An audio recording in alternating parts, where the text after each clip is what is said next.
lagi, Anda akan menyaksikan Kompas Petang didukung oleh Kopi luwak, kopi nikmat, nyaman diminum.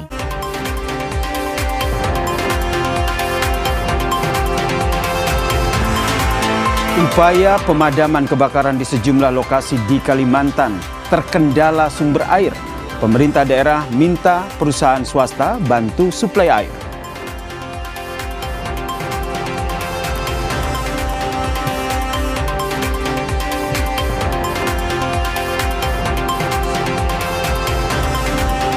Ketua Umum Projo Budi Aris Setiadi jadi sorotan usai pernyataannya saat berada di sebelah Presiden ke-7 RI Joko Widodo menyinggung kemungkinan pemilu lebih cepat dari jadwal yang selama ini direncanakan.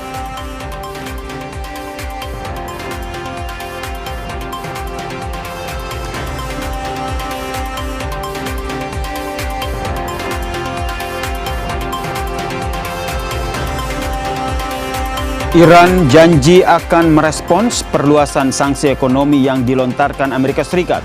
Iran pastikan akan ada balasan terhadap ancaman ini.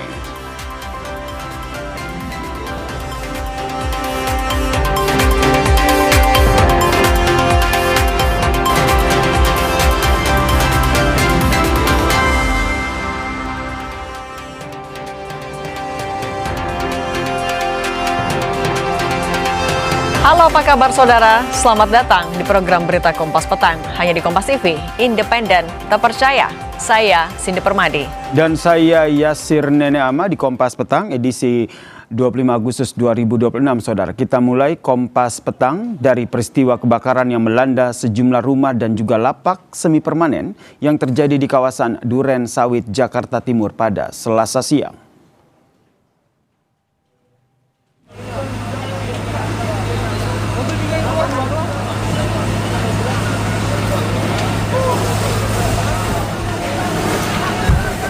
Banyaknya material yang mudah terbakar membuat api cepat membesar dan merambat ke bangunan lain.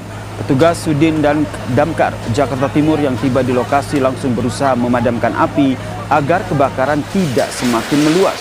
Sementara itu saudara, belum diketahui penyebab kebakaran ini lantaran api tiba-tiba saja muncul dan membesar hingga merambat ke bangunan di sekitarnya. Tidak ada korban jiwa saudara dalam kebakaran ini.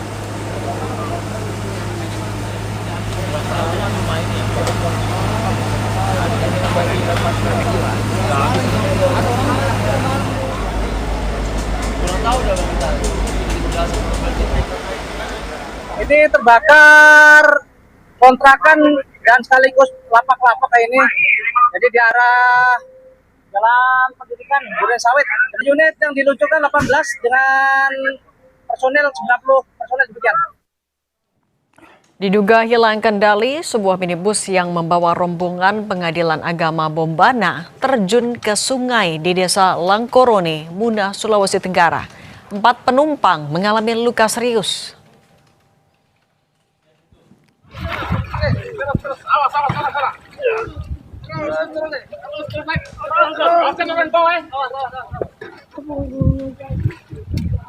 Minibus ditemukan dalam kondisi terbalik dalam sungai di bawah jembatan Lebo, Desa Langkorone, Kecamatan Maligano, Kabupaten Muna, hari Minggu lalu. Satu persatu penumpang berhasil dievakuasi sebelum dibawa ke puskesmas terdekat untuk mendapatkan penanganan medis. Petugas dan warga berupaya mengeluarkan para penumpang dari dalam mobil yang terbalik di aliran sungai. Diduga kecelakaan terjadi saat mobil melaju dengan kecepatan tinggi dan kehilangan kendali saat melaju di tikungan.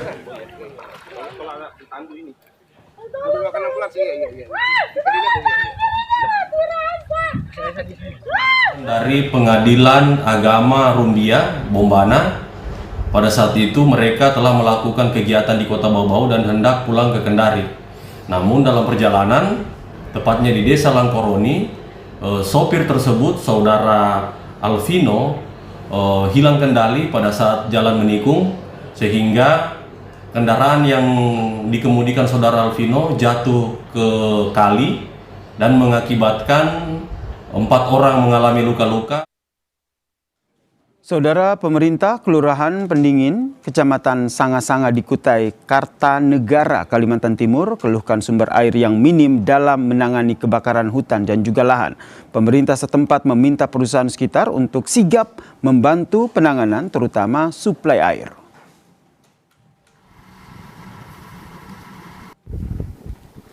Petugas dan relawan di Pendingin, Kutai Kartanegara, saudara, masih berjibaku memadamkan lahan yang terbakar di sejumlah lokasi. Selain lahan gambut yang pernah terbakar dan mendekati permukiman warga, petugas gabungan juga berupaya memadamkan lahan perkebunan warga, di mana titik api kembali bermunculan. Pemerintah Kelurahan Pendingin bilang saat ini petugas terkendala minimnya sumber air. Pihaknya meminta perusahaan di sekitar wilayah agar sigap membantu menyuplai air.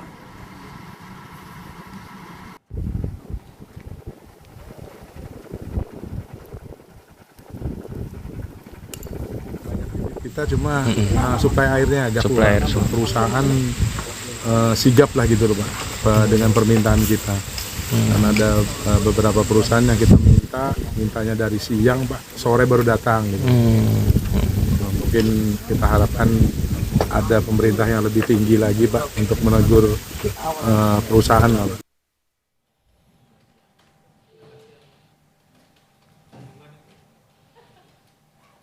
Sementara itu saudara, warga di Jalan Damai, Palangkaraya, Kalimantan Tengah sempat panik saat kebakaran karhutla ataupun kebakaran hutan dan lahan mulai mendekati permukiman mereka. Satu unit pemadam kebakaran berkapasitas air 10.000 liter tidak mampu padamkan kobaran api sehingga petugas harus keluar untuk mencari sumber air lainnya. Secara swadaya, warga pun bergotong royong melakukan pemadaman dengan alat seadanya.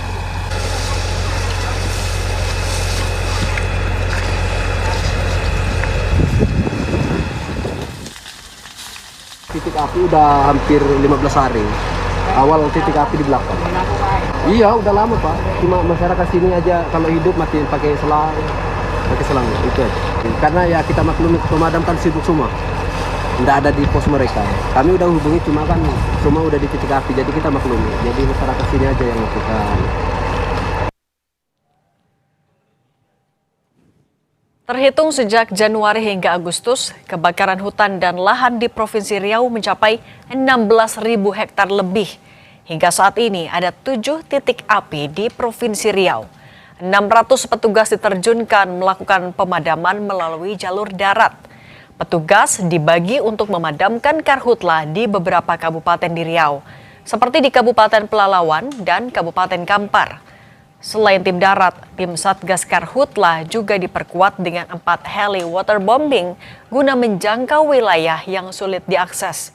Gambut yang tebal dan tiupan angin yang kencang serta sumber air terbatas jadi hambatan. Ya, saya ulangi. Pertama,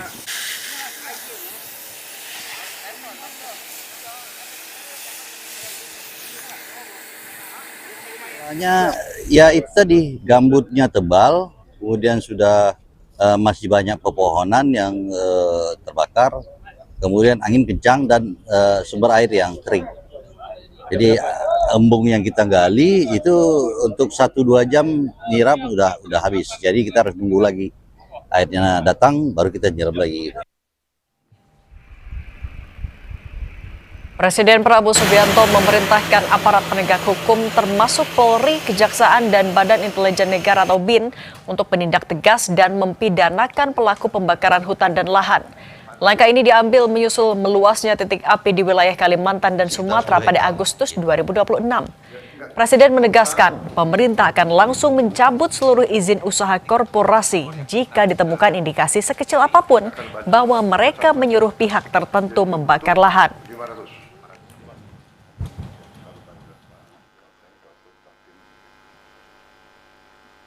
Apalagi kalau ada korporasi yang menyuruh, itu saya minta polisi, kejaksaan selidiki, intelligence selidiki, ya. Kalau ada indikasi segera laporan, kita segera cabut. Siapapun, korporasi apapun, ada sedikit indikasi mereka ikut menyuruh membakar-bakar, kita cabut izinnya. Seluruh izin korporasi itu kita cabut. Saya tidak main-main, ya. Tolong Lalu bagaimana kondisi kebakaran hutan dan lahan di beberapa titik di tanah air? Kita sapa dua jurnalis Kompas TV yang berada di lokasi kebakaran hutan dan lahan. Yang pertama ada jurnalis Kompas TV Citra Indriani di Kabupaten Kampar Riau, dan di Kutai Kertanegara, Kalimantan Timur ada jurnalis Kompas TV Rizal Mustafa. Saya ke Kampar Riau dulu. Citra, betul kondisi kebakaran hutan dan lahan di sana semakin meluas dan asapnya semakin pekat, lalu bagaimana penanganannya di sana? Ya, dan juga saudara, upaya pemadaman kebakaran hutan dan lahan di Desa Rimbo Panjang, Kabupaten Kampar Riau ini untuk hari ini telah dilakukan oleh tim Satgas Gabungan dari Manggalakhni, BPBD, TNI, dan juga Polri. Saat ini petugas telah melakukan penambahan personil, yakni berjumlah sebanyak 150 personil, di mana kondisi kebakaran sejak siang hari tadi cukup meluas disebabkan karena faktor cuaca yang kering serta kondisi tiupan angin yang cukup kencang membuat api terus meluas. Namun hingga sore hari ini serta dibantu oleh banyaknya petugas yang melakukan pemadaman, kondisi kebakaran hutan dan lahan di lokasi tempat saya melaporkan ini sudah cukup kondusif, di mana petugas telah berhasil memadamkan hampir sebagian dari lokasi kebakaran yang tadi sempat membesar. Dan saat ini petugas juga tengah melakukan upaya untuk membuat sumur bor seperti atensi dari Presiden Prabowo kemarin. Di lokasi ini sendiri sebanyak 7 sumur bor saat ini sedang dikerjakan untuk membantu memudahkan upaya pemadaman di lokasi ini, karena memang sebelumnya di lokasi ini sangat sulit ditemukannya air sehingga petugas sempat kesulitan untuk melakukan pemadaman. Dan akibat kebakaran hutan dan lahan ini kondisi kabut asap di pemukiman warga hingga saat ini masih dirasakan, karena mengingat walaupun api sudah berhasil dipadamkan, namun di lahan gambut ini kondisi asap akibat kebakaran hutan dan lahan di wilayah ini membuat sejumlah warga merasakan dampak yang ditimbulkan oleh kabut asap ini. Yasir. Karhutla yang masih meluas dan asap makin pekat, ini yang menjadi tantangan dalam proses pemadaman. Lalu tadi seperti Anda sampaikan, kendalanya adalah suplai air. Penanganannya akan seperti apa dengan kendala ini? Ya, untuk penanganannya sebelumnya telah dilakukan rapat koordinasi saat kunjungan Presiden Prabowo kemarin untuk solusi pemadaman yang berada di lokasi yang sulit ditemukan air seperti di Desa Rimbo Panjang ini. Akan dibangun sumur bor untuk memastikan kondisi air untuk pemadaman itu bisa cukup. Dan sejumlah alat berat juga telah didatangkan ke lokasi untuk membuat embung-embung air yang tujuannya untuk memudahkan petugas dalam melakukan pemadaman. Dan saat ini agenda tersebut telah dilakukan oleh personil, dan besok petugas sudah dapat menggunakan seperti embung-embung air yang sudah dilakukan penyekatan dengan menggunakan alat-alat berat tersebut, Yasir. Baik, terima kasih jurnalis Kompas TV dari Kampar Riau. Kita bergeser ke Kutai Kertanegara, Kalimantan Timur. Ada jurnalis Kompas TV Rizal Mustafa. Selamat petang Rizal. Kalau dilihat di belakang Anda ini nampaknya ada sumber air begitu, suplai air yang juga sudah disiapkan. Apakah ini menjadi salah satu solusi yang tengah dilakukan terkait dengan minimnya suplai air untuk pemadaman, Rizal? Ya, Yasir, selamat petang dan juga saudara. Memang baru saja di belakang saya ini tempat saya melaporkan, kalau Anda bisa lihat di belakang saya, sudah ada sejumlah truk tangki begitu yang berisikan air dari perusahaan wilayah sekitar yang memang membantu proses pemadaman di wilayah pendingin ini, kebakaran yang tadi sempat mendekati rumah-rumah warga. Dan memang sejauh ini tadi para petugas gabungan juga berjibaku bersama-sama untuk berupaya memadamkan api sebelum akhirnya para tangki-tangki truk yang berukuran cukup besar di belakang saya ini datang untuk membantu proses pemadaman Tapi memang di beberapa titik, kalau kita lihat di belakang truk ini, di balik pemukiman ini, masih berlangsung proses pemadaman begitu dari petugas dan juga relawan yang memang mereka potensi terjadi, dan akhirnya pada sore atau petang hari ini, tadi juga kita melihat warga secara swadaya begitu berjibaku untuk memadamkan api yang masih menyala di kawasan pendingin.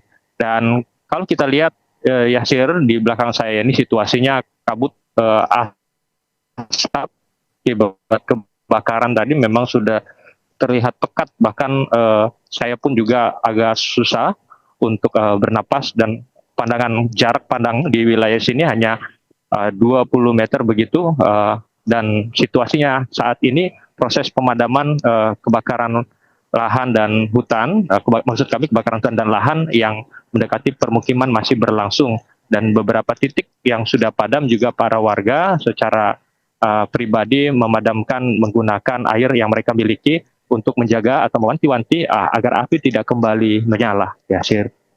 Baik, terima kasih jurnalis Kompas TV Rizal Mustafa. Ini suplai air menjadi salah satu kendala dalam pemadaman ini, dan sebelumnya juga ada Citra Indriani yang melaporkan dari Kampar Riau. Tetap sehat rekan-rekan di lapangan.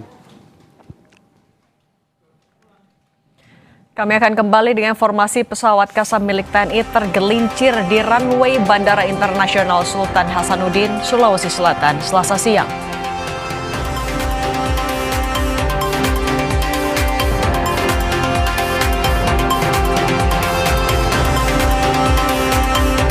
Kompas Petang juga menyoroti soal jelang demo 27 Agustus di depan gedung DPR. Perwakilan Aliansi Masyarakat Pati Bersatu terus menerima donasi dari masyarakat untuk mendukung kegiatan aksi.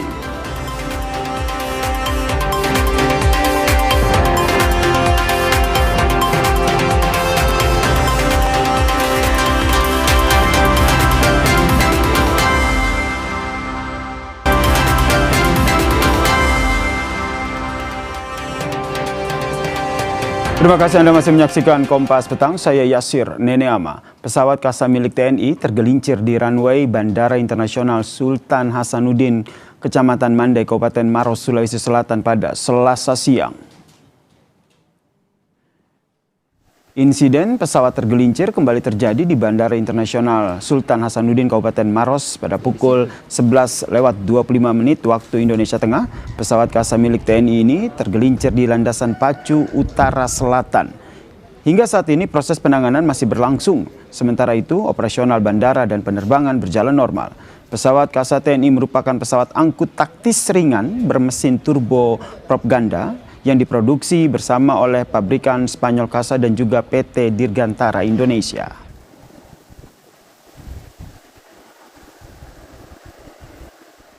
Memang benar telah terjadi kejadian tersebut di Bandara Sultan Hasanuddin pada pukul 11.25 di area landasan pacu utara selatan atau runway 0321. Dan saat ini sedang dilakukan penanganan. Saat ini operasional bandara dan penerbangan tetap berjalan dengan lancar dan normal. Sorotan selanjutnya, saudara, jelang demo 27 Agustus di depan gedung DPR, perwakilan Aliansi Masyarakat Pati Bersatu terus menerima donasi dari masyarakat. Donasi yang diterima berupa uang tunai dan berbagai kebutuhan logistik untuk mendukung kegiatan aksi.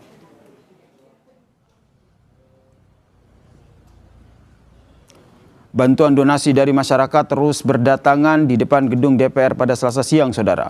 Logistik yang telah terkumpul rencananya akan didistribusikan melalui dapur umum atau tempat yang telah disiapkan sebagai safe house. Masyarakat yang ingin berdonasi diimbau untuk memberikan donasi berupa uang dan dapat diserahkan dalam bentuk tunai.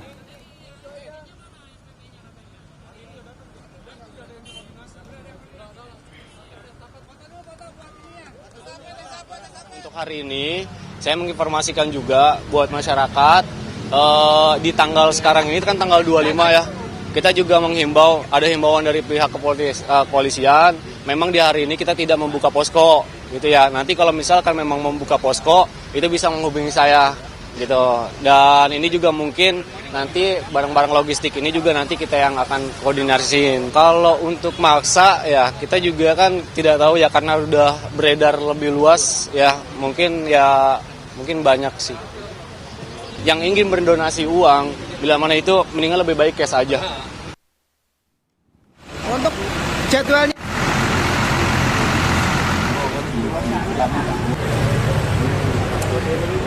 Jelang aksi unjuk rasa di depan gedung DPR RI 27 Agustus mendatang, Aliansi Masyarakat Pati Bersatu atau AMPB mulai mempersiapkan keberangkatan ke Jakarta.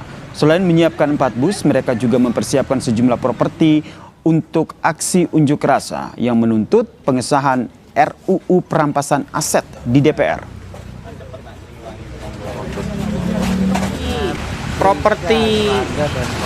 Ini properti karnaval ya, Margoyoso, Latah Margoyoso, Kabupaten Pati. Siapkan ada 4 armada bus. Ini kapasitas, tadi kapasitas berapa? Kapasitas per bis 50 kursi ya, untuk 50 orang ya. Berangkat besok jam berapa? Besok siang pukul 1 kita merapat ke alun-alun, berangkat ke Jakarta. Sebelumnya kawan-kawan yang dari Kudus perbatasan Pati, adapun dari utara dan sekitarnya, nanti sebelum pukul 1 diharap untuk bersiap-siap di alun-alun Pati. Forum Komunikasi Rakyat Pati atau FKRP datang ke Jakarta untuk beraudiensi dengan DPR RI. Salah satu tuntutannya yakni percepatan pengesahan RUU perampasan aset, kesejahteraan petani hingga penguatan pers dan tata kelola digital. Dalam kesempatan ini, Saudara, Forum Komunikasi Rakyat Pati menegaskan bahwa mereka bukan bagian dari kelompok atau aliansi masyarakat Pati lainnya yang berencana akan menggelar aksi demo pada 27 Agustus di Jakarta. Wakil Ketua DPR, Cucun Ahmad bilang, DPR juga mau menemui aliansi masyarakat Pati lain yang akan demo pada 27 Agustus mendatang asal mengirimkan surat audiensi secara jelas. Assalamualaikum warahmatullahi wabarakatuh. Kami menyuarakan yang pertama kaitan dengan segera adanya percepatan pengesahan RUU perampasan aset APH. Kami mendorong APH yang ada di daerah khususnya di Kabupaten Pati segera bertindak tegas terhadap kericuhan, ketidaknyamanan yang ada di Pati hari ini. Semua kan didengar aspirasinya seperti ini ya, mekanisme justru tidak menyampaikan hal-hal yang konsepnya harus betul-betul jelas, kirim ke kita, audiensinya juga ya kita akan terima, siapapun yang mau audiensi baik surat kita akan terima seperti mereka. Jam 1 rekening saya diblokir, terus jam 3 pagi WA saya hilang. Tidak ada pemberitahuan, tidak ada klarifikasi kepada saya. Rujukan permohonan penundaan transaksi rekening yang berada di dalam tabungan tersebut itu tidak disita.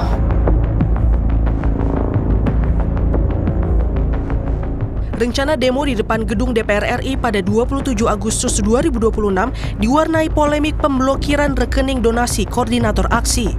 Rekening milik koordinator Aliansi Masyarakat Pati Bersatu berisi uang puluhan juta rupiah diblokir, padahal dana dari donasi dan uang pribadi ini akan digunakan untuk kebutuhan aksi unjuk rasa di depan gedung DPR pada 27 Agustus. Supriyono menyatakan, aksi blokir bukan hanya menyasar rekening pribadinya, namun juga akun media sosialnya. Tulisannya saldo terblokir sekian puluh juta. Terutama di medsos, itu saldo saya muncul, tapi tidak bisa untuk transaksi. Ya masih diblokir. Rencana untuk bayar sewa bis. Informasi terakhir hari ini ternyata ya, bis yang sudah di DP sama kami dibatalkan semua. Melalui akun resmi di Threads, Bank Mandiri buka suara soal rekening aktivis Pati yang diblokir jelang demo 27 Agustus. Bank Mandiri menjelaskan pemblokiran rekening merupakan tindak lanjut dari permintaan aparat penegak hukum dan dilakukan sesuai prosedur yang berlaku. Dalam pernyataan tertulisnya, Bank Mandiri memohon maaf atas ketidaknyamanan yang ditimbulkan kepada nasabah terkait pemblokiran rekening. Pemblokiran tersebut merupakan tindak lanjut atas permintaan aparat penegak hukum dan telah dilakukan sesuai prosedur serta ketentuan yang berlaku. Polisi merespon soal informasi terkait pemblokiran rekening Koordinator Aliansi Masyarakat Pati Bersatu, Supriyono. Kabid Humas Polda Metro Jaya Kombes Budi Hermanto menjelaskan, surat yang diajukan penyidik terkait rekening Koordinator Aliansi Masyarakat Pati Bersatu, Supriyono bukanlah pemblokiran melainkan penundaan transaksi. Pemilik rekening juga akan dimintai klarifikasi soal aktivitas transaksi dan tujuan penghimpunan dana. Selama pelaksanaan penundaan transaksi, rekening yang berada di dalam tabungan tersebut itu tidak disita. Jadi rekening tersebut tetap berada di dalam rekening pemilik. Setelah 5 hari kerja dari proses penyelidikan, penundaan transaksi ini dikembalikan kepada si pemilik.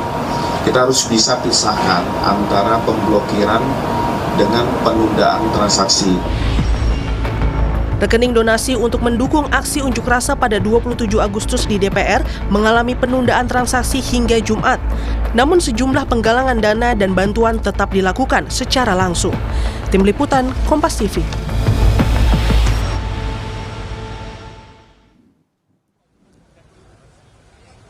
Saudara, polisi akan meminta keterangan Koordinator Aliansi Masyarakat Pati Bersatu, Supriyono alias Mas Botok, pemilik rekening donasi untuk penyelidikan aliran dana donasi dan tujuan pengumpulan yang dilakukan. Penyelidik juga akan meminta keterangan perwakilan Otoritas Jasa Keuangan untuk penyelidikan aliran dana rekening tersebut. Polisi menyebut dalam 5 hari ini mereka akan meminta pengundangan. Kami koreksi, polisi menyebut dalam 5 hari ini meminta penundaan transaksi rekening Mas Botok untuk penyelidikan. Hari ini penyelidik sedang mengirimkan klarifikasi untuk bisa ditindaklanjuti penggalangan tersebut tujuannya untuk apa. Penyelidikan tentang donasi yang akan dilakukan. Tujuannya adalah terkait apa donasi tersebut, makanya koordinasi dengan pihak OJK dan Kementerian Sosial. Ya, pastinya pemilik rekening, kita akan koordinasi juga dengan OJK dan dari Kementerian Sosial. Lebih lengkap terkait aksi unjuk rasa yang akan digelar massa dari Pati di DPR pada 27 Agustus besok, kita bahas bersama dengan Koordinator Hukum Aliansi Masyarakat Pati Bersatu, Nimer Rodi Gulo, dan juga founder Mari Kita Bahas, Ahmad Alimuddin, yang telah bergabung di Kompas Petang. Selamat petang, Mas Gulo, Mas Ali. Ya, selamat petang. Suara saya aman ya, saya kebetulan lagi di daerah bencana juga. Oke, suaranya aman Mas Gulo? Aman. Oke. Sangat jelas. Oke, kita ketahui ini kan rencana aksinya pada Kamis lusa begitu. Namun kemarin kan sebenarnya ada kelompok warga dari Pati yang sudah diterima oleh DPR. Apakah audiensi yang dilakukan itu masih kurang sehingga aksi hari Kamis mendatang akan terus tetap dilakukan, Mas Gulo? Ya, jadi perlu saya jelaskan, teman-teman yang diterima oleh DPR kemarin di gedung DPR itu sama sekali tidak ada hubungannya dengan gerakan aksi yang dilakukan oleh AMPB. Jadi kita sendiri juga kaget, ini kok tiba-tiba ada orang-orang ini mewakili siapa? Tiba-tiba ada organisasi menamakan dirinya nama apa? Saya lupa ya. Jadi ini yang secara tegas ini bukan bagian dari MPB dan tidak pernah, sekali lagi, tidak pernah ikut-ikut dalam kegiatan-kegiatan MPB sejak 13 Agustus 2025 sampai sekarang. Tiba-tiba aja ada. Nah, kita tidak tahu motifnya apa. Justru yang saya lihat kemarin di layar TV bahwa teman-teman ini justru meminta agar teman-teman AMPB diproses secara hukum karena menurut mereka sudah merisaukan merisaukan mereka. Saya tidak tahu apa yang merisaukan mereka dengan kegiatan-kegiatan ini. Nah, saya membaca bahwa ini adalah kelompok-kelompok yang disetting oleh teman-teman yang anti AMPB. Jadi saya tidak heran lah, ini bagian dari strategi kegiatan. Berarti saya pertegas lagi ya Mas Gulo ya, FKRP Forum Komunikasi Rakyat Pati ini beda ya dengan AMPB yang nantinya akan melakukan aksi pada tanggal 27 Agustus pada hari Kamis mendatang. Lalu apa nanti tuntutan yang nanti disampaikan dalam aksi hari Kamis mendatang, Mas Gulo? Ya, jadi sejak awal kita sebelum ke DPR itu secara rinci kita sudah jelaskan bahwa tujuannya AMPB adalah dalam rangka mendesak pihak DPR RI untuk mengesahkan segera undang-undang perampasan aset. Itu yang pertama. Yang kedua, yang diminta oleh teman-teman karena kegelisahan terhadap kasus-kasus korupsi, maka diminta agar seluruh undang-undang yang terkait dengan korupsi ini agar ditempatkan hukuman mati, karena selama ini hukuman mati terhadap koruptor ini tidak pernah dipraktekkan. Bahkan di dalam undang-undang korupsi sendiri itu sangat minim ancaman pidana terhadap pidana mati terhadap kasus korupsi itu hanya dalam kasus tertentu aja. Nah, kita minta agar kasus-kasus besar yang melibatkan kepentingan banyak orang dan merugikan banyak negara ini harus diterapkan hukuman mati tanpa kompromi itu. Oke, kalau Mas Ali sendiri melihatnya seperti apa? Ternyata ada dua kelompok yang berbeda, ada AMPB yang nantinya akan berunjuk rasa pada Kamis mendatang dan juga ada FKRP yang sudah melakukan audiensi dengan DPR. Ya, baik, terima kasih ya atas undangannya. Saya ingin menyampaikan dua hal, bahwa pertama, apa yang ingin dilakukan oleh teman-teman AMPB itu adalah bentuk kecintaan mereka terhadap Indonesia. Mereka ingin melakukan demonstrasi, unjuk rasa, itu dijamin oleh undang-undang. Jadi apapun yang mereka lakukan selama sesuai dengan koridor hukum, tidak melanggar hukum, itu sah dan tidak perlu untuk dimusuhi dan lain sebagainya. Begitupun teman-teman FKRP yang kemudian melakukan audiensi secara langsung di gedung DPR, itu juga sama. Mereka juga sama-sama warga negara, dan memang dalam proses kita berdemokrasi itu kan ada banyak cara, baik itu lewat unjuk rasa di lapangan, di depan gedung DPR ataupun di Istana Negara, maupun lewat langsung audiensi ke pihak-pihak tertentu yang memang ingin dituntut gitu, atau ingin diajak audiensi seperti itu.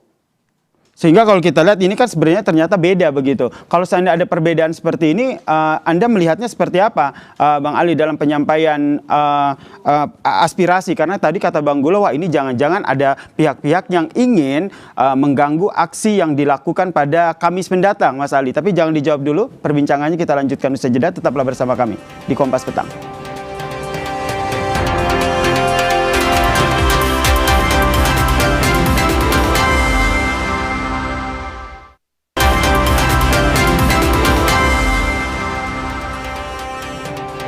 Pertanyaan ganteng saya ke Mas Ali tadi, kalau Bang Gulo sendiri merasa resah bahwa ternyata yang sudah menemui anggota DPR untuk audiensi ini bukan dari kelompok dari AMPB ini. Anda melihatnya seperti apa, Mas Ali? Oke, baik. Menurut saya sebenarnya ini bukan soal siapa yang paling benar atau siapa yang salah ya. Karena ini dua cara berbeda aja dalam menyampaikan aspirasi seperti itu. Kalau misalnya pertama kita mengacu ke pemerintah misalnya. Kalau misalnya pemerintah cerdas, dua-duanya itu harus dilayani, dua-duanya itu harus dirangkul. Yang satu diajak duduk, yang satu juga dikawal demonya. Jangan dibiarin terpecah gitu loh. Karena sama-sama punya aspirasi yang baik untuk negara. Jangan sampai perbedaan cara menyampaikan aspirasi malah membuat kita sesama masyarakat Pati misalnya atau sesama masyarakat Indonesia justru saling berhadap-hadapan, justru saling pukul dan lain sebagainya gitu. Dan yang paling penting juga adalah siapapun itu punya legitimasi yang sama untuk sama-sama bersuara dan menyampaikan pandangannya kepada negara gitu. Baik itu FKRP ataupun AMPB gitu. Dan ujungnya ya paling ideal menurut saya adalah gimana kemudian tuntutan mereka, terutama AMPB misalnya, itu didengarkan oleh semua pihak.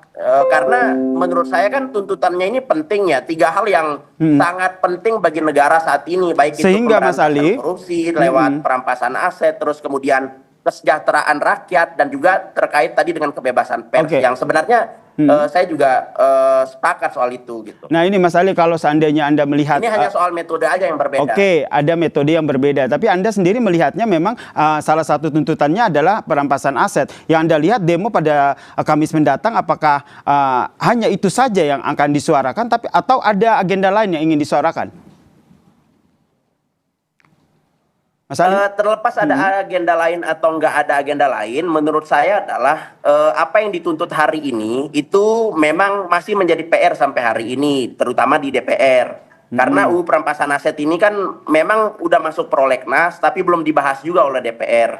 Tapi kita juga tidak boleh menutup mata bahwa pemerintah sampai hari ini terus berusaha memberikan yang terbaik, melakukan pemberantasan korupsi dari segala lini gitu, baik lewat KPK, lewat kepolisian ataupun lewat kejaksaan gitu. Maupun kalau kita bicara juga soal tuntutan nomor 3 terkait dengan kebebasan pers, ya saya rasa hari ini pun kita masih bebas untuk bersuara, menyampaikan pendapat di muka umum, di sosmed dan lain sebagainya. Bahkan teman-teman AMPB pun sekarang saya rasa juga tetap bisa melakukan aksi besok di tanggal 27 sesuai dengan koridor hukum. Oke, melaksanakan aksi sesuai dengan koridor hukum ya pada hari Kamis mendatang. Bang Gulo, kalau kita lihat sebelumnya kan memang teman-teman dari AMPB ini kan masih sering bisa ditemui begitu. Tapi belakangan yang kami lihat di lapangan ini sulit ditemui. Terus ada informasi juga kelompok ini akhirnya terpecah di beberapa lokasi termasuk rumah aman. Kenapa ini bisa terjadi? Apakah memang ada tekanan? Jadi begini ya, memang kondisi teman-teman ini kan dalam tanda kutip sedikit ada tekanan ya. Jadi tekanan-tekanan yang dilakukan misalnya ketika teman-teman ke Jakarta itu busnya dilempar batu. Lalu kemudian biaya-biaya yang seharusnya dipakai untuk sewa bus itu diblokir oleh pihak penyidik Polda Metro Jaya. Lalu kemudian besok itu ada undangan terhadap Mas Potok untuk diminta keterangan terkait dengan soal donasi ini. Ini kan bagian dari langkah-langkah pemerintah dalam hal ini polisi untuk melakukan tekanan-tekanan terhadap teman-teman. Tapi teman-teman tidak akan pernah gentar dengan itu sepanjang aksi-aksi yang dilakukan adalah aksi damai. Dan itu sudah terbukti sejak 1 tahun yang lalu teman-teman AMPB tidak pernah melakukan kejahatan tindakan apapun, bahkan teman-teman menjadi korban. Misalnya Mas Teguh itu rumahnya dibakar, sampai sekarang proses hukumnya juga belum terjelaskan. Kemudian Mas Gulo, maaf saya potong. Yang ingin saya tegaskan berarti menurut Anda pemanggilan Mas Boto untuk penyelidikan dan dimintai keterangan betul itu dilakukan besok, dan menurut Anda itu adalah bagian dari upaya untuk menjegal aksi unjuk rasa yang dilakukan?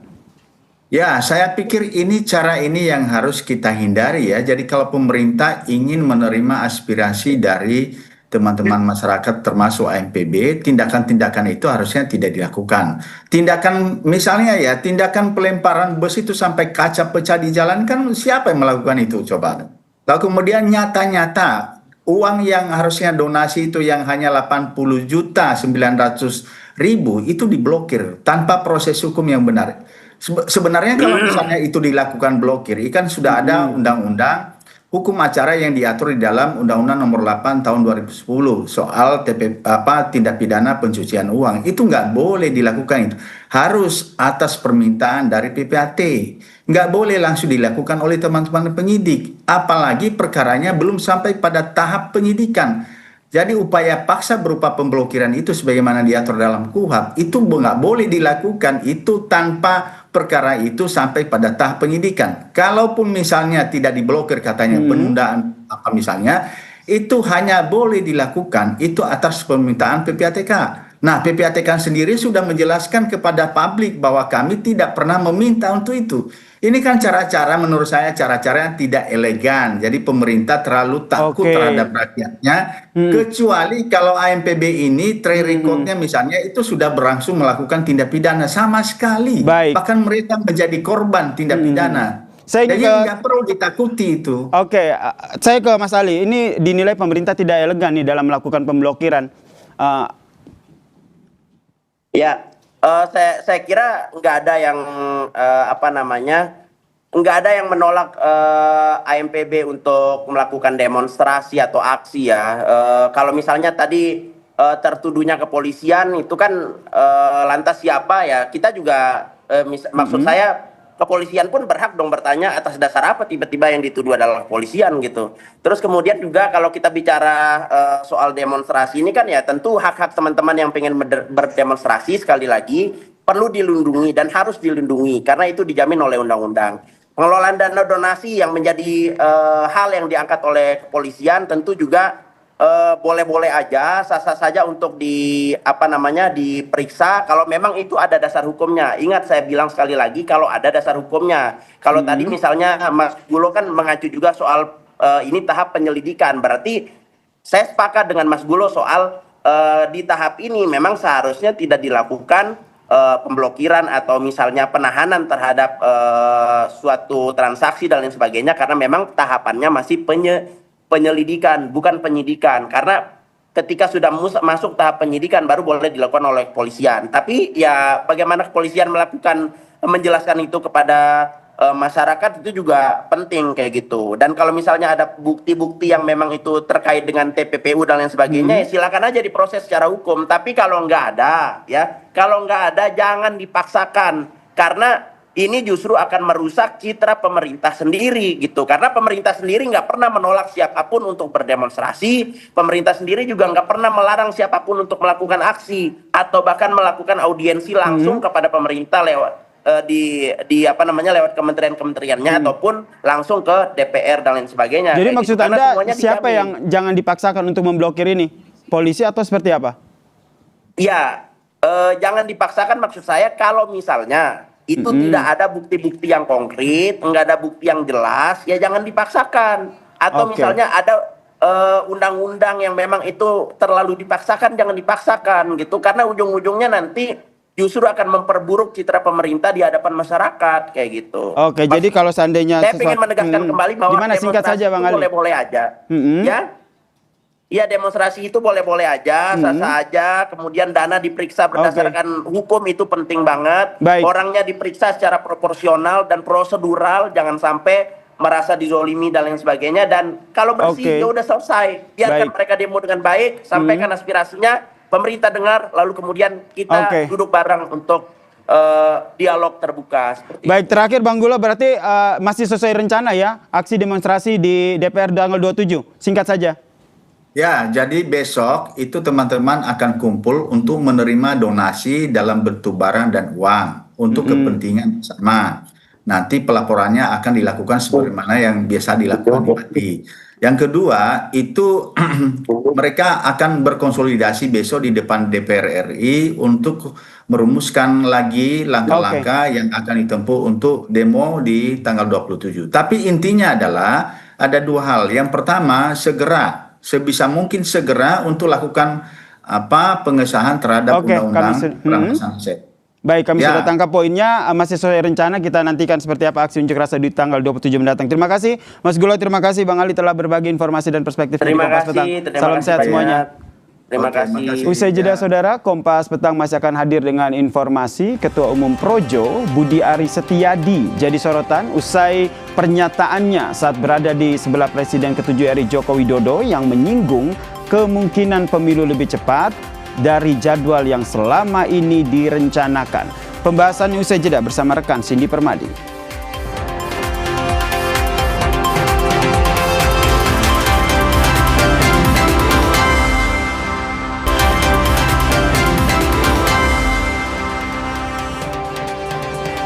Ketua Umum Projo Budi Aris Setiadi tengah menjadi sorotan usai ucapannya yang menyinggung kemungkinan terjadinya perubahan politik lebih cepat dari jadwal yang selama ini direncanakan.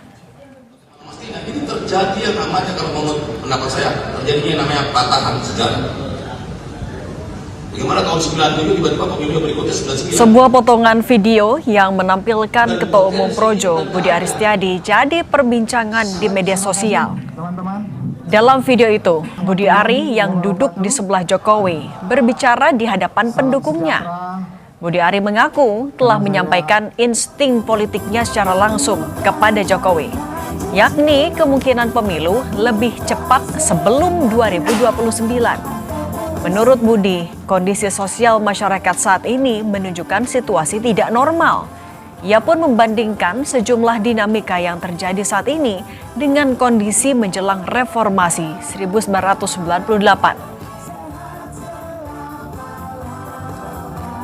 Saya ingin sampaikan, tadi saya sudah bisik ke Pak Jokowi, Pak, kok insting saya ini lebih cepat dari 29? Apakah kita mau? Belum tentu kita mau. Kita masih ngomong pemilu 29, pemilu 29. Kalau terjadi percepatan gimana? Oke. Kita siap nggak? Siap. Itu loh maksud saya. Oke. Jangan maksud saya gini loh. Saya pengalaman dengan gerak sejarah ini ada yang abnormal di masyarakat saat ini. Ini demo nanti Madura, demo lagi ikut tandingan. Nah ini udah kayak Pak Swakarsa di 98 ini. Pasti kalah yang preman. Beredarnya potongan video Ketum Projo Budi Ari bersama Jokowi. Projo tegaskan pernyataan Budi Ari merupakan bagian dari pembahasan mengenai berbagai kemungkinan terkait situasi politik saat ini. Sekjen Projo, Freddy Damanik bilang, dalam forum itu berlangsung diskusi internal singkat mengenai situasi kebangsaan. Para peserta forum menyampaikan berbagai masukan kepada Jokowi untuk diteruskan ke Presiden Prabowo. Beredarnya potongan video di media sosial yang menggambarkan pandangan Budi Ari Setiadi, Ketua Umum Projo, tentang situasi politik saat ini. Hal ini disampaikan oleh para relawan kepada Pak Jokowi dengan harapan beliau berkenan menyampaikan kepada Presiden. Menanggapi pernyataan Budi Ari soal kemungkinan terjadi percepatan pemilu, juru bicara Gerindra Sugiat Santoso bilang mengamankan program-program Prabowo jauh lebih penting ketimbang membahas pemilu 2029 yang masih jauh. Mengenai apa maksud ucapan Budi Ari itu, Sugiat mempersilahkan pihak yang pertanyakan agar tanyakan langsung maksud percepatan pemilu 2029 kepada Budi Ari. Terkait dengan statement Budi Ari yang mengatakan bahwa bisa saja pemilu 2029 dipercepat, kami tidak terlalu terpengaruh dengan statement itu dan tidak fokus mengurus itu. Kalau terkait apa maksud dari statement itu, silakan langsung tanya ke Mas Budi Arinya apa yang menjadi tujuan dan maksud beliau mengatakan seperti itu. Jadi 2029 itu masih jauh, kita fokus saja bagaimana pembangunan ini bisa langsung bermanfaat bagi rakyat, itu yang paling penting. Lalu apa sebenarnya motif Budi Ari mengungkit kemungkinan pemilu bisa terjadi lebih cepat saat bersama Jokowi? Kita bahas bersama Sekjen Projo Freddy Damanik dan peneliti utama politik BRIN Siti Zuhro atau Bu Wiwi, biasa kami sapa. Selamat petang semuanya. Ya, selamat petang. Selamat petang. Saya ke Bung Freddy dulu ya. Bung Freddy, jadi maksudnya apa sih Pak Budi Ari ngungkit-ngungkit soal kemungkinan percepatan pemilu di samping Pak Jokowi lagi? Ya, terima kasih. Jadi seperti yang saya sampaikan di dalam penjelasan itu, jadi sekali lagi konteksnya itu adalah ya itu diskusi antara relawan dengan Pak Jokowi. Memang itu rutin kita lakukan. Nah, semua memberikan masukan, pandangannya masing-masing. Ya, yang paling biasa adalah diskusinya bagaimana, misalnya kan termasuk di situ para relawan misalnya kan untuk atau menghadapi ya 2029 misalnya, relawan mengusulkan karena Pak Jokowi sudah terlanjur menjadi motivator apapun namanya untuk PSI, maka relawan mengusulkan, sebagian besar relawan mengusulkan Pak Jokowi sebagai ketua umum PSI kan, agar partai ini sebagaimana survei-survei ya, kalau Pak Jokowi menjadi ketua umumnya sehingga partai PSI bisa lebih besar, bahkan bisa menjadi pemenang 3 besar. Nah itu kan, kalau itu kan skenario konvensional, artinya untuk bertarung di 2029. Nah tiba-tiba Budi Ari mempunyai pandangan kan, melihat dinamika yang terjadi, misalnya dia udah kasih contoh kan, ya demo-demo terakhir ini, bahkan demo ancaman-ancaman yang selalu disampaikan ya akan terjadi kerusuhan, misalnya kan ketakutan seperti itu. Budi Ari menyebutkan Pati beberapa hari ini yang lagi rame. Berarti yang lagi rame itu yang dari bikin ada Madura, keresahan sampai teman-teman pemilu adik-adik lebih cepat, Bung Freddy. Adik-adik. Bung Freddy, sorry, berarti tadi yang Anda sampaikan itu. Kan seperti itu. Nah itu. Bung Freddy, sorry saya potong tadi. Berarti yang tadi Anda jelaskan itu jadi latar belakang kenapa muncul insting dari Pak Budi Ari. Iya, dia memberikan warning kalau ya terjadi situasi seperti ini, bagaimana pendukung Pak Jokowi ini menyikapinya. Ya, kita bersiap-siap untuk 2029 ternyata terjadi patahan sejarah sebagaimana yang dicontohkan. Kita siap enggak? Jangan kita hanya berpikir konvensional atau untuk 2029 kalau terjadi. Nah, itu hanya brainstorming bagaimana merespon atau bagaimana respon teman-teman relawan. Kira-kira seperti itu konteksnya. Kalau Mbak Wiwi melihatnya setuju kalau Anda melihat ada patahan sejarah sampai ada urgensi atau ada pandangan kalau kayaknya pemilu bakal lebih cepat dari 2029? Iya, menurut saya apa yang disampaikan ini Bang Freddy ini sudah kelihatan pakai uban sekarang ya. Menurut saya ya apa yang disampaikan itu tidak bisa disimpulkan begitu saja ya. Menurut saya bahwa itu adalah kebenaran umum gitu. Itu hanya pandangan atau mungkin perspektif dari Pak Budi Ari gitu ya. Khususnya kita melihat itu pernyataan politik sebetulnya karena bertemunya itu dalam konteks politik ya, meskipun projo tapi kan bukan ormas ya, tapi lebih organisasi politik kan seperti itu dan sulit untuk dibedakan dengan PSI ya. Jadi kalau PSI sendiri menyanggah sementara Pak Budi Ari mengatakan seperti itu, ini kan juga akan menimbulkan satu respon-respon yang sangat beragam ya di tengah masyarakat itu dan akan dimaknai rupa-rupa gitu. Tapi yang jelas sebetulnya gitu ada kepentingan apa untuk menyampaikan itu gitu kan. Kita belakangan ini memang Mbak merasakan gitu adanya elit yang mungkin saling berkompetisi, berkontestasi gitu ya. Dan sebetulnya kalau dalam konteks itu kan kita tidak sehat karena apa? Pemilu baru usai 2024 ya. Pak Prabowo dilantik 2024 itu sampai sekarang belum 2 tahun. Oktober ini 2 tahun. Ya, tentu yang harus dimaksimalkan ya adalah bagaimana menjawab atau mengkonkretkan gitu semua program-program yang sudah dijanjikan. Lah ini mewujudkan satu pemerintahan yang governability, yang mampu mewujudkan kebutuhan masyarakat ini kan masih ongoing proses gitu. Nah, Mbak Wiwi, tapi apakah Anda melihat sebenarnya ucapan ini sengaja disampaikan oleh Budi Ari mewakili keresahan dari Pak Jokowi untuk dalam tanda kutip mungkin jangan-jangan ngomporin juga atau ngungkapin kecewaannya juga sama pemerintahan sekarang? Iya, ini yang membuat satu politik kita yang makin keruh sebetulnya. Sudah keruh, semakin keruh gitu.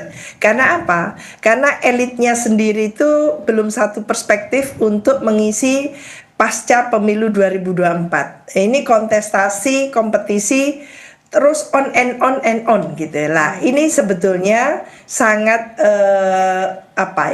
berdampak negatif tentunya karena energi kita dikuras untuk satu diskursus gitu yang sebetulnya kurang relevan gitu. Ya, memang betul di tengah masyarakat itu ada keresahan kolektif dan sebagainya. Lah, sebagai pendukung ya mestinya Projo ini kan pendukung ya, pendukung pemerintah itu justru memberikan satu masukan-masukan yang justru tidak harusnya menimbulkan pemahaman yang ini ya, yang nanti keliru di tengah publik. Nah itu saya mau tanyakan juga ke Bung Freddy. Bung Freddy, kalau dinilai tadi apa yang disampaikan Pak Budi Ari memperkeruh sesuatu yang sudah keruh sebenarnya, Projo punya maksud atau kepentingan apa sih memangnya?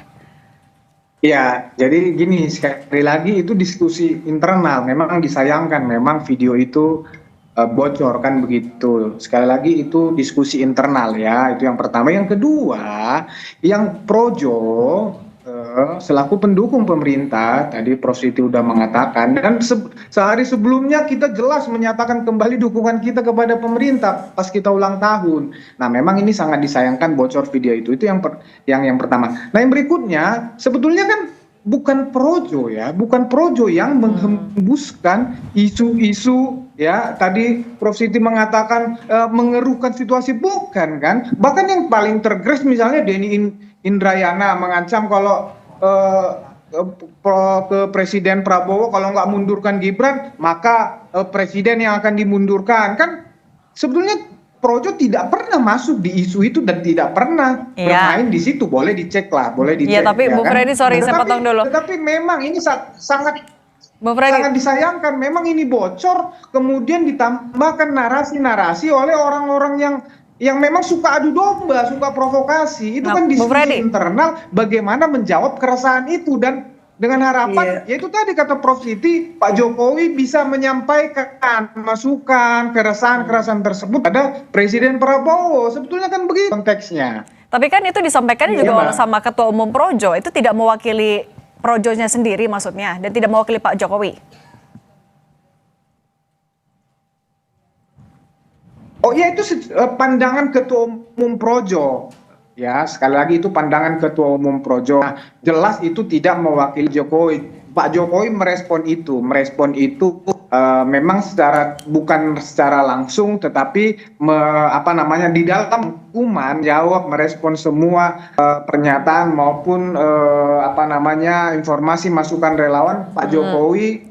Dia mengatakan sampai saat ini kondisi ekonomi masih bertumbuh. Tapi Bung Freddy, situasi masih saya potong dulu, inflasi menegaskan dulu. Oleh karena itu kita nggak perlu kekhawatiran berlebihan. Iya. Nah, Bung Freddy, tapi kan katanya itu disampaikan secara pribadi ke Pak Jokowi. Pak Jokowi juga ada ketika Pak Budi Ari menyampaikan itu. Respon Pak Jokowi apa ketika mendengar insting Budi Ari?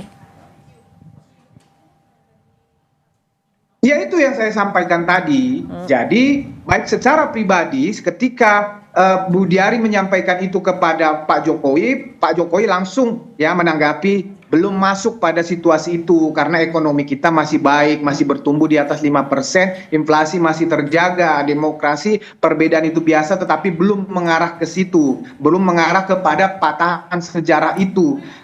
Nah, itu kemudian diulang lagi oleh Pak Jokowi ketika merangkum atau merespon semua kepada relawan, baik waktu pribadi maupun menyampaikan secara umum kepada relawan, sama responnya juga seperti itu. Saya tanya ke Bu Wiwi. Mbak Wiwi, kalau misalnya melihat ada Pak Jokowi di situ mendengarkan penjelasan dari Budi Ari, diam saja, itu sebenarnya bisa dibaca sebagai mengamini atau apa sih? Iya, mungkin ada sesinya ya Mbak ya, kita nggak tahu kan, karena kita tidak tahu video utuhnya. Tapi ini kan kerja-kerja politik ya, politik ini ada panggung depan, ada panggung belakang gitu ya. Kita seolah publik luas sekarang ini sedang menerka-nerka gitu, apakah memang Pak Jokowi tidak lagi mendukung Pak Prabowo, kan gitu ya, seolah-olah seperti itu pertanyaannya ini Bang Freddy, ini mohon maaf, jadi bisa berkembang seperti itu, jangan-jangan sudah pecah kongsi, cuman tidak bisa ditutupi nih rasanya kan gitu, karena mungkin ada kebutuhan sendiri dari Pak Jokowi dan Projo dalam hal ini dan PSI tentunya untuk bagaimana mengunggulkan calonnya sendiri, yaitu mungkin yang sekarang sedang jadi wapres kan gitu, satu contoh. Jadi dimaknai ini sudah menggelinding liar jadinya. Nah tadi salah satu yang menggelinding jangan-jangan udah pecah juga antara Pak Jokowi sama Pak Prabowo, bener nggak, Bung Freddy? Ya, itu yang waktu sehari sebelumnya pada saat ulang tahun dan termasuk pada saat itu ya. Kami relawan termasuk Pak Jokowi juga mengatakan bahwa kita yang sejak awal mendukung pemerintahan ini, maka pemerintahan ini harus sukses sampai 2029.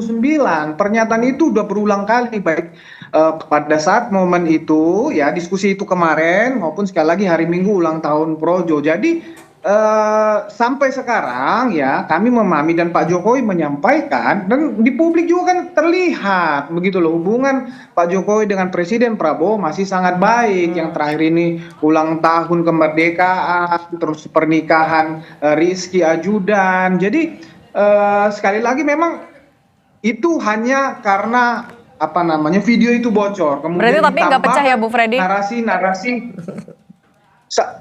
tidak pecah Mbak, tidak ada pecah dan tidak ada arah ke situ begitu loh. Jadi memang ini murni karena ada tambahan narasi-narasi orang-orang yang suka adu domba, provokatif. Coba kita dengar secara jujur lah dulu isi video itu. Emang apa yang bahkan orang yang sudah mengatakan akan melengsarkan Prabowo, Gibran, mundurkan, itu aja nggak menjadi polemik, nggak menjadi masalah. Ini Budiari coba pernyataannya poin dengan poin sangat jelas dan tidak ada masalah di situ. Tetapi karena ya inilah sekali lagi. Bu Freddy Damanik dan Bu Siti Zuhro atau Mbak Wik, terima kasih sudah berbagi bersama kami di Kompas Petang. Saya selalu semuanya. Terima kasih. Usai jeda, saudara, Iran janji akan merespons perluasan sanksi ekonomi yang dilontarkan Amerika Serikat. Iran pastikan akan ada balasan terhadap ancaman ini.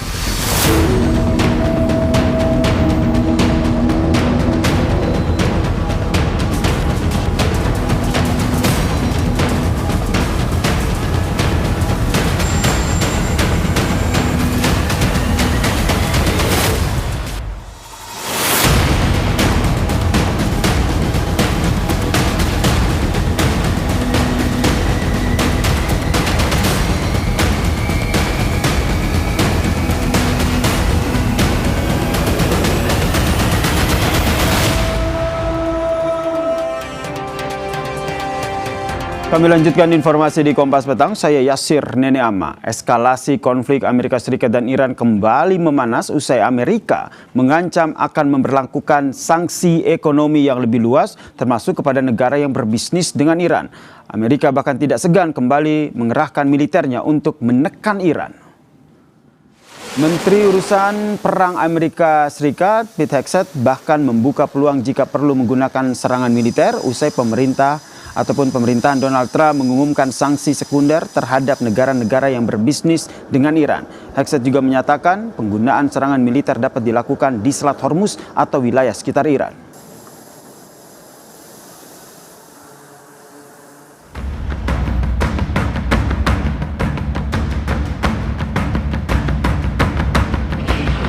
Presiden Amerika Serikat Donald Trump pekan lalu mengumumkan perang ekonomi skala besar terhadap Teheran ternyata menjadi peringatan baru untuk memutus Iran dari ekonomi global lainnya. Menteri Keuangan Amerika Serikat Scott Bessent mengumumkan putaran sanksi baru yang ditujukan kepada Iran pada hari Senin waktu setempat dan memperingatkan setiap negara yang berbisnis dengan Iran untuk memutuskan hubungan atau menghadapi pembalasan dari Amerika Serikat. Today, at President Trump's direction, the United States Treasury has begun Operation Economic Outcast, an unprecedented campaign against the Islamic Republic of Iran and its enablers. In the Second World War, D-Day marked the historic beginning of a campaign with our allies to target and drive the enemy from its positions, including those in third countries. Today, in that same spirit, we are launching an economic onslaught against Iran's financial connections around the globe. Merespons ancaman perang ekonomi dan tekanan dari Amerika, Iran memperingatkan bahwa Teheran akan merespon keras terhadap perluasan sanksi Amerika Serikat termasuk langkah-langkah terhadap negara-negara yang dianggapnya bekerja sama dengan Washington. هر گونه همدستی با آمریکا در پیشبرد اقدامات تجاوزکارانش علیه ایران حتما تبعات خودش رو خواهد داشت. همین الان محاصره دریایی ایران مصداق عمل تجاوزکارانه است. تشدید این وضعیت حتما پیامدهای خودش رو داره. ما دست بسته نیستیم در مواجهه با چنین اقدامات تجاوزکارانه‌ای و طبق حقوق بین الملل هم کشورهای دیگر مجاز نیستند به همراهی و همکاری با آمریکا به خاطر اینکه همه میدونن این اقدامات خلاف بیان همه مقررات و قواعد بین الملل و حقوق بشر هست. Sementara itu, Tiongkok sebagai salah satu mitra dagang Iran pun tak tinggal diam atas ancaman sanksi dari Amerika Serikat. Tiongkok memperingatkan bahwa sanksi hanya akan meningkatkan ketegangan. 制裁施压无助于解决问题，只会加剧紧张，深局局势，不符合任何一方的利益。中方呼吁各方保持理性克制，避免采取可能进一步激化矛盾冲突、冲击全球经济发展和金融稳定的举措，尽快回到对话谈判、政治解决的正确轨道上来。 Kini Amerika tengah bersiap memulai sanksi ekonomi terhadap Iran di tengah negosiasi konflik Amerika-Iran yang jalan di tempat. Lalu seberapa efektif tekanan ganda Amerika Serikat kepada Iran dan mitra dagangnya? Kita bahas bersama dengan Mas Wibawanto Nugroho Widodo, pakar geopolitik dan keamanan nasional sekaligus Ketua Bidang Kebijakan Luar Negeri DPP IKAL Lemhanas RI. Selamat petang, Mas Wibawa. Ya, selamat petang, Mas Jazir. Nah, jadi analisa Anda seperti apa nih, Mas Wibawa, soal double tekanan sanksi ekonomi disertai dengan ancaman serangan militer Amerika Serikat ke Iran? Ya, jadi memang yang terjadi saat ini di Iran, di Hormuz, itu tidak lepas dari great power politics ya. Dan kita melihat 500 tahun terakhir itu terjadi persaingan antara ruling power dan rising power, 75% itu berakhir dengan perang terbuka. Tapi selalu great power itu, dalam hal ini Amerika dan China, itu berusaha mencegah jangan terjadi perang terbuka. Oleh karena itu dilakukan sekarang adalah bukan perang terbuka, yaitu economic warfare. Yang dilakukan oleh Amerika secara spesifik sekarang adalah sanksi secondary, yaitu di mana Amerika mencegah negara-negara lain di luar jurisdiksi Amerika untuk tidak berbisnis dengan Iran, tidak berhubungan ekonomi dengan Iran. Kenapa? Karena menurut Amerika, Iran itu tidak menegakkan UNCLOS. Dari perspektif Washington ya, tidak memberikan hak untuk innocent passage kepada kapal-kapal yang ada di situ, sehingga mengganggu freedom of navigation dan stabilitas yang ada di Hormuz. Perspektifnya Washington. Tapi perspektif Iran adalah pertahanan, ya, karena yang dimiliki oleh Iran adalah leverage dari posisi geografis Selat Hormuz. Nah, jadi kita harus membedakan apa itu yang namanya sanksi, apa itu sanksi secondary, dan apa itu military attack. Sampai saat ini Washington belum memutuskan untuk melakukan serangan militer kepada negara-negara ketiga yang mempunyai hubungan ekonomi dan bisnis dengan Iran, dengan tujuan memang supaya Iran itu dipotong ekonomik lifeblood-nya, dan akhirnya Teheran itu terisolasi. Itu kan maunya begitu. Tapi ini bisa bahaya, Mas. Kenapa bisa bahaya? Karena ini bisa melebarkan potensi konflik dari tadinya Amerika dengan Iran, akhirnya menjadi Amerika dengan great power lainnya termasuk China dan Rusia. Gitu. Nah, ini yang menarik, Mas Wibawa, karena Tiongkok sendiri kan akhirnya juga sudah merespon sanksi yang disampaikan oleh Amerika Serikat dengan bilang bahwa sanksi AS ini hanya meningkatkan ketegangan begitu. Yang Anda baca nanti apa langkah yang diambil oleh respons yang diambil oleh Tiongkok ini juga akan diikuti oleh respon-respon dari negara lain? Ya, jadi China sekarang saat ini ya, as of today, itu menghitung. Biaya mereka itu mengikuti maunya Amerika itu lebih besar apa tidak dengan biaya melawan. Itu poinnya. Dan kalau China menghitung bahwa ini lebih baik melawan, China akan melawan. Karena bagi China ini adalah kontestasi terhadap international economic order, ya kan? Itu poinnya tuh. Nah, jadi ini bisa mengarah kepada perang dunia nantinya, tapi lewat step-step dulu gitu loh. Nah, misalnya ya, biasanya sanksi-sanksi seperti ini, Mas, itu akan direspon oleh retaliasi. Retaliasi akan ada lagi namanya cyber attack, melibatkan Amerika, China, Iran, Rusia gitu. Dan nanti ujung-ujungnya akan ada lagi insiden militer, insiden maritim yang ada di Selat Hormuz. Akan ada respon militer, ujung-ujungnya ada eskalasi regional. Jadi kembali lagi Hormuz menjadi titik kritis. Konfliknya hanya di Hormuz, tetapi konsekuensinya adalah ekonomi global. Nah, jadi kita nih sebagai Indonesia, kita harus tidak memilih baik itu Washington atau Teheran. Karena kondisinya itu adalah kita menghadapi resiko akan ada perang skala global. Ada international order yang sedang dipertaruhkan. Kita harus berusaha sebagai negara middle power, sebagai private state untuk mencegah terjadi eskalasi militer. Upayakan diplomasi dan eskalasi. Pastikan adalah freedom of navigation gitu. Ini yang tentu diharapkan ya, ada upaya diplomasi di sana Mas Wibawa. Karena kalau kita lihat seperti yang Anda sampaikan bahwa sebenarnya strategi Iran sendiri bertahan. Dengan sanksi ekonomi yang disampaikan oleh Amerika Serikat, menurut Anda yang akan dilakukan Iran akan seperti apa? Nah, Iran tidak ada pilihan lain. Iran tetap akan melawan karena IRGC itu akan kehilangan legitimasi politik, ekonomi, dan geopolitiknya dan ideologis jika dia tidak melawan. Dan sekarang posisinya nih menjadi sangat challenging untuk negara-negara yang dalam posisi netral seperti Indonesia. Kenapa? Karena Indonesia sendiri, saya ingatkan, harus menghindari kena secondary sanction.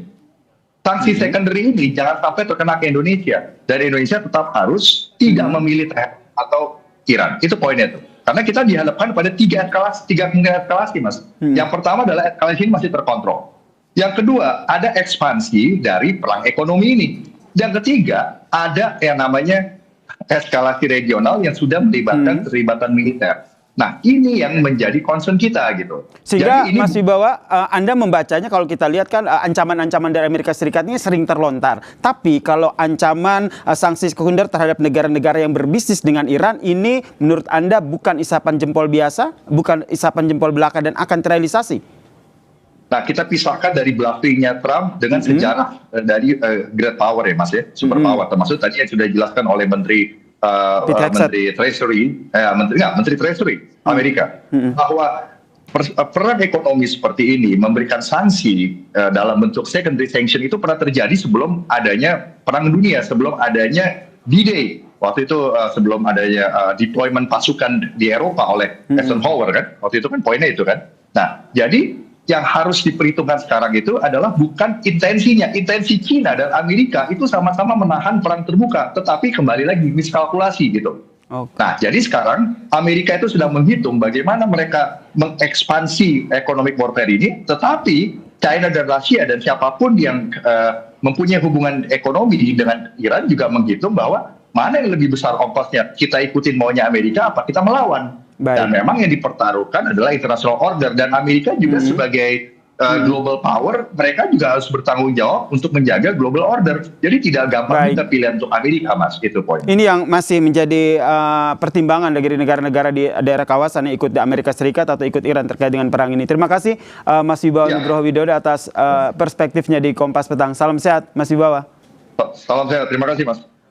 Dan saudara, usai jeda Kompas Petang masih akan kembali dengan sejumlah informasi menarik lainnya. Tetaplah bersama kami di Kompas TV.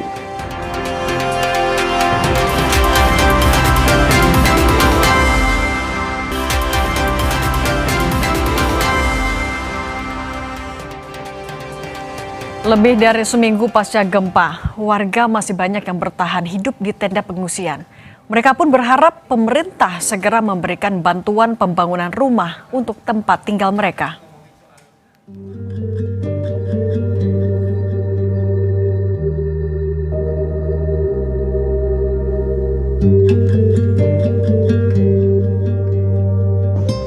Sudah seminggu lebih pasca gempa yang melanda Flores NTT, korban bencana kini masih terpaksa mengungsi di tempat yang berbeda-beda. Salah satunya adalah Terminal Bus Reo, Kabupaten Manggarai, dengan menggunakan tenda darurat yang dibangun secara mandiri. Untuk bertahan hidup dari hari ke hari, mereka kini sepenuhnya bergantung pada uluran bantuan yang datang. Kami menjalaninya itu berupa beras yang diberikan oleh pihak TNI, ikan sarden, dan mie, telur segala macamnya yang diberikan oleh pihak TNI. Sudah begitu kami rasakan. Ketidakpastian sampai kapan tinggal di tenda pengungsian juga dialami Justina Miung, warga Desa Ladur, Kabupaten Manggarai. Rumah tempatnya bernaung kini tak lagi bisa ditinggali. Justina kini tak tahu harus kemana jika tak lagi tinggal di tenda pengungsian. Ia pun berharap pemerintah membangun kembali rumah mereka. Pasalnya rumah mereka kini tak lagi bisa ditinggali. Langsung mendadak saja ini, tidak pakai ini, langsung kami keluar. Sampai depan pintu sini kami tidak bisa buka pintu lagi. Memang ada sempat kena benturan kemarin karena tertimpa ini batu dari atas atau batako dari atasnya. tidak bisa buka pintu, akhirnya kami keluar lewat jendela itu, tapi syukur selamat semua. Justina tidak sendirian. BNPB mencatat lebih dari 19.000 rumah rusak parah dan membutuhkan tempat tinggal baru. Sambil bertahan hidup di tenda pengungsian, korban bencana terus menanti kepastian bantuan, baik berupa logistik makanan maupun perbaikan tempat tinggal. Tim Liputan, Kompas TV. Usai jeda saudara, kami hadir dengan informasi pabrik rumahan pembuatan furniture di Solo, Jawa Tengah terbakar. Sejumlah karyawan yang bekerja di lokasi kebakaran sempat terjebak.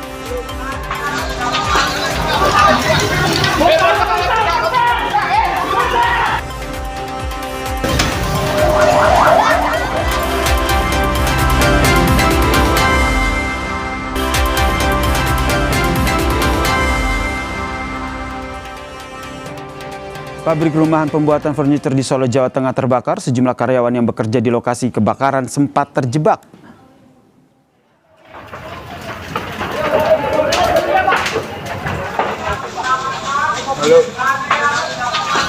Sebuah rumah di kawasan Pajang, Kota Solo, Jawa Tengah yang berdekatan dengan sekolah dan permukiman padat penduduk terbakar, saudara. Api yang cepat membesar sempat membuat kepanikan warga. Sejumlah karyawan dan pemilik rumah sempat terjebak sebelum akhirnya berhasil keluar dari area belakang bangunan. Diduga kebakaran berasal dari korsleting listrik, di mana banyak barang yang mudah terbakar yang menjadi kendala pemadaman.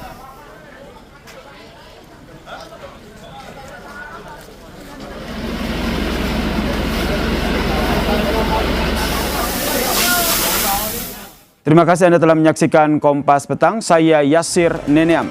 Saya Cindy Permadi. Usai jeda ada Sapa Indonesia Malam bersama Radi Saputro dan Friska Clarissa. Terima kasih, sampai jumpa.